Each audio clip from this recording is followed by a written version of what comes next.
Les lions indomptables. Là encore, il y a d'autres interrogations, puisque sur le plan offensif, la Serbie est encore beaucoup plus dangereuse. Mais surtout, comment expliquer que tout un chacun de nous savait que Ebola est dangereux et se positionne souvent là, dans les 5 mètres. Comment expliquer que cet Ebola se retrouve seul, abandonné comme dans un désert? Avez-vous vu les défenseurs suisses lâcher un tout petit peu? Ne serait-ce qu'un tout petit peu. Choupo-Moting? Non. Il était serré. Mais, bien sûr qu'à la première mi-temps, Castelletto s'est vu tellement beau qu'il a même voulu commencer à dribbler, à faire du brésilien.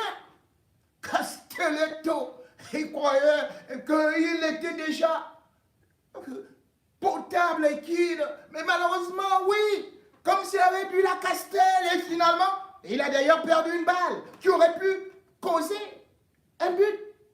Heureusement, il est revenu tacler. Qu'il se fasse, mais aussi, l'équipe du Cameroun n'a malheureusement pas eu cet amour réciproque de la part du pays. Et pourquoi? Parce que personne de la fédération ne pouvait s'occuper à faire de telle sorte qu'ils puissent vraiment accepter venir jouer pour le Cameroun. Rappelez-vous que en ce moment, il devait choisir entre la Suisse et le Cameroun. Eh bien, le Cameroun, lui, il était dans ses désordres, puisque d'ailleurs, la sélection du Cameroun, on venait, tantôt, on nous disait que, oh, on est déjà en train de prendre un Allemand là. Après, on nous dit que, non, il y a Jean-Paul Akono, qui lui-même revendiquait un salaire. Oui, Jean-Pierre Akono, à cette époque-là, Jean-Paul Akono, on dit que non, on lui devait 8 mois de salaire. Et ce n'est pas seulement ça. Le Cameroun avait été incapable de pouvoir avoir une fédération. Puisque, à l'époque, le Cameroun, par la FIFA, avait été puni de telle sorte qu'on avait donc mis une sorte de commission, de comité provisoire que vous connaissez. Et c'est là où il y avait, par exemple, plus tard, des gens comme Joseph Ouna.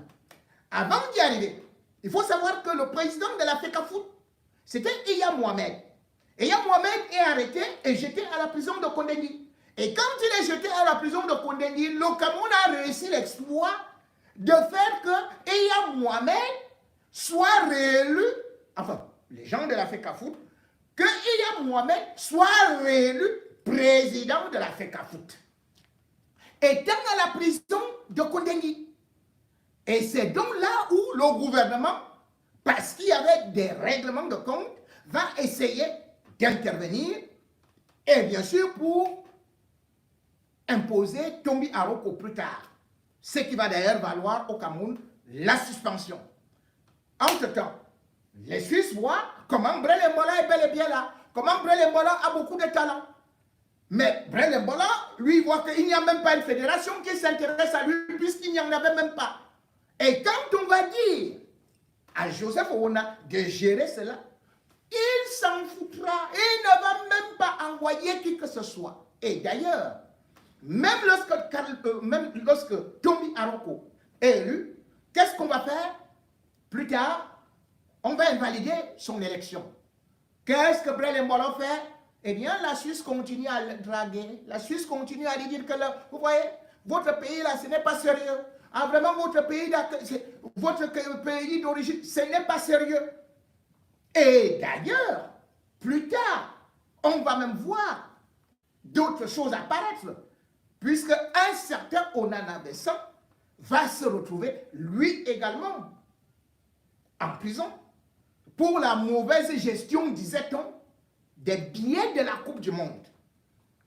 Il va d'ailleurs faire plus de 2 ans à Kondengui. Toutes ces histoires ont marqué Embolo. C'est quelle qualité de fédération ça?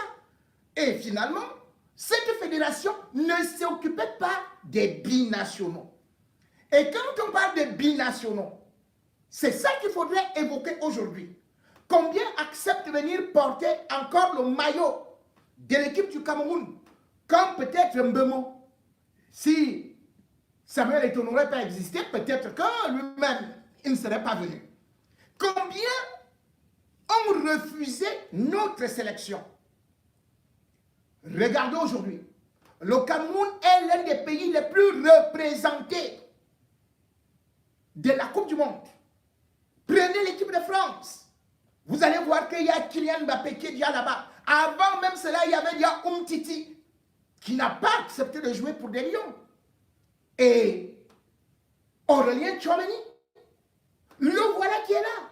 Son père, lui également, il avait tenté quelque chose, mais finalement, le Cameroun ne s'intéressait pas à lui. Le Cameroun ne s'intéressait pas à son fils.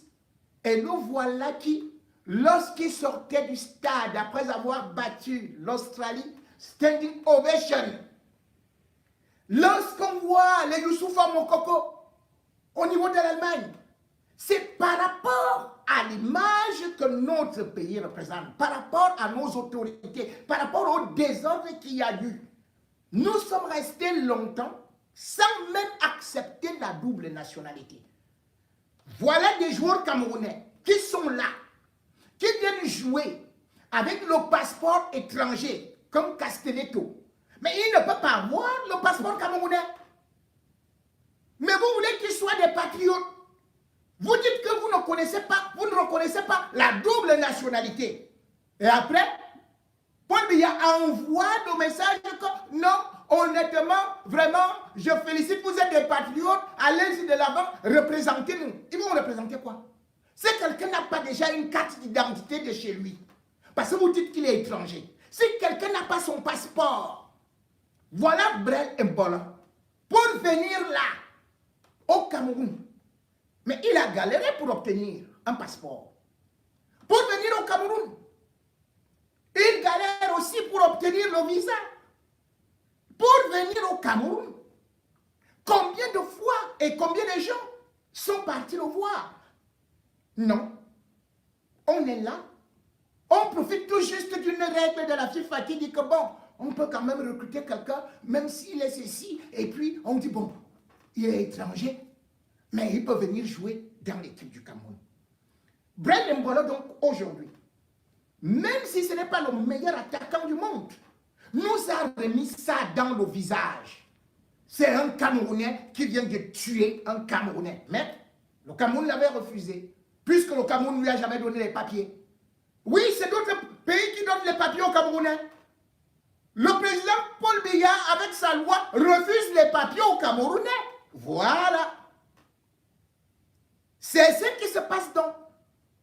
Et peut-être si le Cameroun va rencontrer encore une autre nation, ce sera encore un autre Camerounais d'origine qui va crucifier le Cameroun. Parce que lorsqu'on n'est pas dans la logique d'une formation d'une nation, lorsqu'on est dans la logique de la conservation du pouvoir, lorsqu'on n'a même pas ce qu'on peut dire, un plan pour le développement du football, on arrive à ça. Où est le plan du développement du football au Cameroun? On n'en a pas. Lorsque vous regardez les autres pays, on va vous dire que oui, voici telle académie du football. Voilà tel autre où on forme tel. Voilà tel autre où on peut former ici. Mais aujourd'hui, au Cameroun, tous les joueurs viennent de l'étranger. Cela comprend, par exemple, dans le championnat local. Mais ils ont été formés à l'étranger. Non seulement ils ont été formés au Cameroun, mais où? Il n'y a pas de grandes écoles de formation de football. Alors, où sont les académies? Les Brel Embolo ont fait des académies de football. Ils sont sortis là-bas. Et ils ont là-bas. Et aujourd'hui, ça fait de telle sorte que, même si lui, il est marié depuis 2013, même sa femme a eu des difficultés à se rendre au Cameroun.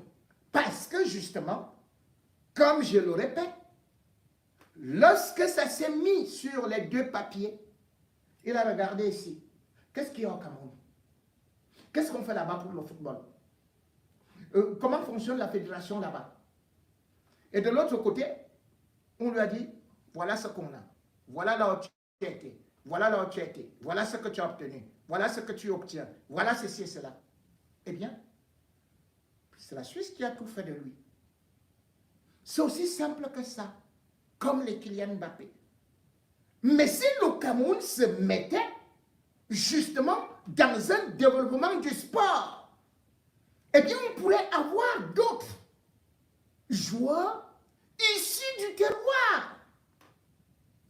Qu'est-ce que l'Arabie Saoudite a fait contre l'Argentine? Ce n'étaient pas des joueurs professionnels venant des championnats de gauche à droite, non. C'est un championnat local.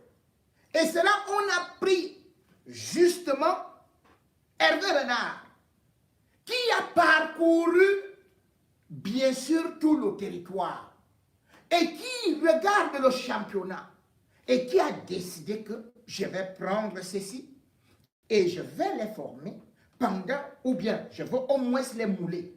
Et il y aura donc une identité de jeu. Vous avez suivi la presse étrangère parler de l'identité de jeu du Cameroun. Le Cameroun n'a pas d'identité de jeu parce que l'identité est créée dès les académies.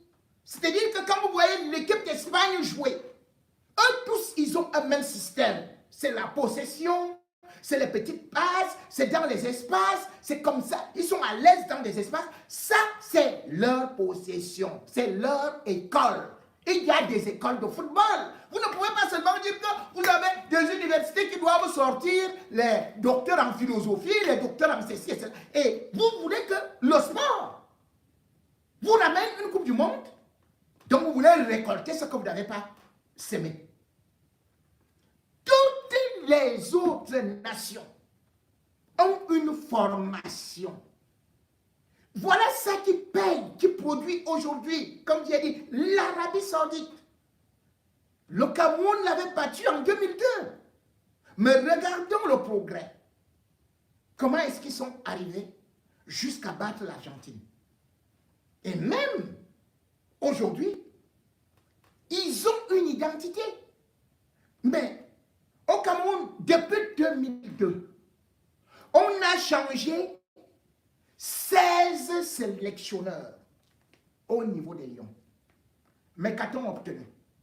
Rien du tout. Puisque nous voulons que tout là, immédiatement, tous viennent et nous ramènent des trophées. Pas de patience. Rien du tout. Allez, des solutions à la va-vite. Parce que c'est urgent. Et tout de suite, on veut des résultats. Quand je critique Rigobert Song, c'est à raison parce que lui aussi, il a vu cela depuis fort longtemps. Et il savait qu'il n'a pas de temps pour pouvoir préparer cette compétition. Mais il faudrait que ce ne soit pas seulement une exhibition où on va voir le président de la fédération à l'entraînement avec des joueurs et c'est ça qui va nous faire gagner une Coupe du Monde parce que nous allons déclarer dans tous les médias que oh, on va gagner, oh, on va faire ceci, oh, le Brésil n'est rien, oh, c'est quoi même de tout et tout, oh, nous avons de bons joueurs. Non! Il faut du temps et il faut des investissements. C'est pas tout simplement en construisant quelques stades qu'on abandonne en brousse. Comme le stade Paul Biya, on ne sait même plus ce que ça veut dire. On ne sait même pas ce que le stade Jacoma va rapporter. On ne sait même pas ce que ça va... Mais non! Il faut faire de telle sorte que, au moins, dans le terroir qu'on trouve des jeunes capables de former une ossature nationale. Nous sommes allés en compétition avec des gens comme les Djanka Beaka, Nous sommes allés même avec les Tato Stephen, mais parce qu'il y avait ce championnat-là. À l'époque, Léonana et Lundu, mais ils jouaient au fédéral de Fumban. C'est aujourd'hui, le football camerounais est en train de renaître. Depuis peut-être l'arrivée de Samuel Eto'o. Mais a-t-il les mains, les moyens de pouvoir le conduire à échéance de surcroît? Si l'État lui-même ne s'y met pas, c'est une affaire d'État également. Ce n'est pas une simple fédération qui va dire que nous allons développer ceci et cela parce que nous avons déjà créé des stades qui sont là. Non, il faut de la patience et il faut cette politique qui va faire que même les Camerounais qui veulent choisir d'autres équipes, qu'ils réfléchissent. Comment imaginer que quelqu'un accepte Elanga, jouer peut-être avec la Suède, qui n'ira même pas à la Coupe du Monde, et refuser le Cameroun? Parce qu'il n'y a pas de projection. Comment imaginer que Joël Matip, qui a joué avec les Lions Indomptables, n'accepte plus de convocation aujourd'hui? C'est parce que quand ils arrivent à la maison, ils trouvent qu'il n'y a aucune organisation. Ils trouvent qu'il y a trop d'intrigues, qu'il y a trop de politique, qu'il y a trop de magouilles.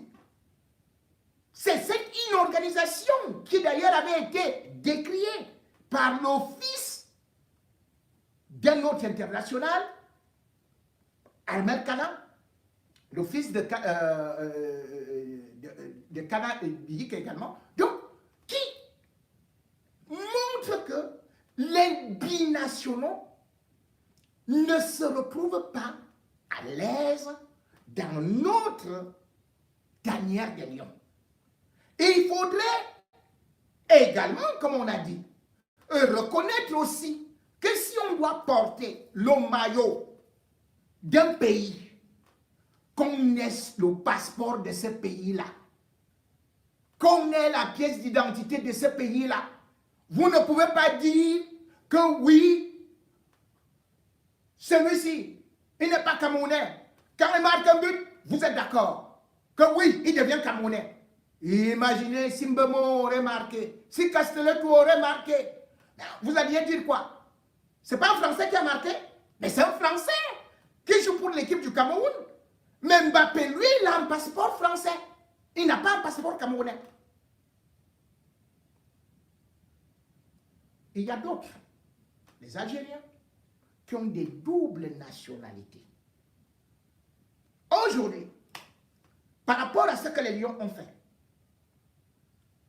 par rapport à la suite de la compétition, devrait-on se dire qu'il y a beaucoup d'espoir? Nous disons tout simplement, nous sommes au premier match. Mais le premier match est capital pour déterminer la suite de la compétition et surtout l'état d'esprit. À la sortie du stade, quelles sont vos impressions? À la sortie de ce match, êtes-vous optimiste pour la suite? Avez-vous vu une équipe solide, solidaire? Je ne parle pas des premières minutes, mais je parle de la fin en queue de poisson. Cette équipe n'a pas encore un socle. Il faudrait une vie ensemble. Et il faudrait aussi que le Cameroun apprenne à donner du temps aux sélectionneurs pour faire leur travail. Comme je l'ai dit, ça a été un défilé d'une foultitude d'entraîneurs, les uns après les autres, échec après échec. Et malheureusement, le Cameroun, qui était promis comme une grande nation qui devait se développer et qui devait être la première, même à jouer la finale de la Coupe du Monde, et pourquoi pas la remporter, est très loin de ses objectifs. 90, nous étions à un pas de demi-finale.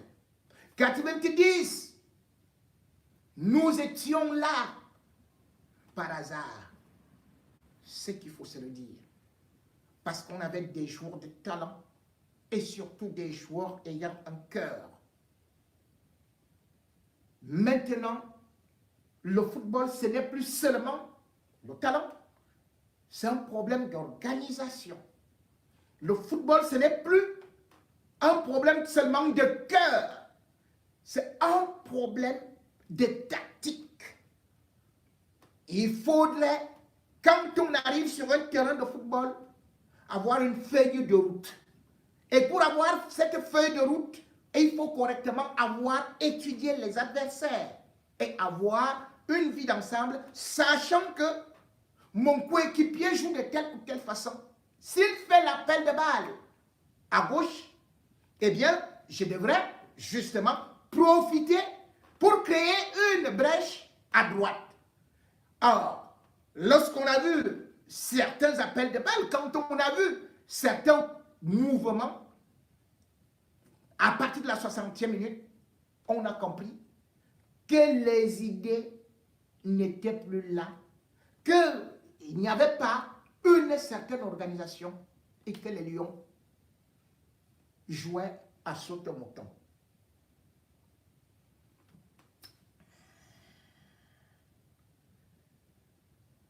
Je pouvais parler d'un autre chapitre, mais sauf que le prochain match commence dans quelques minutes.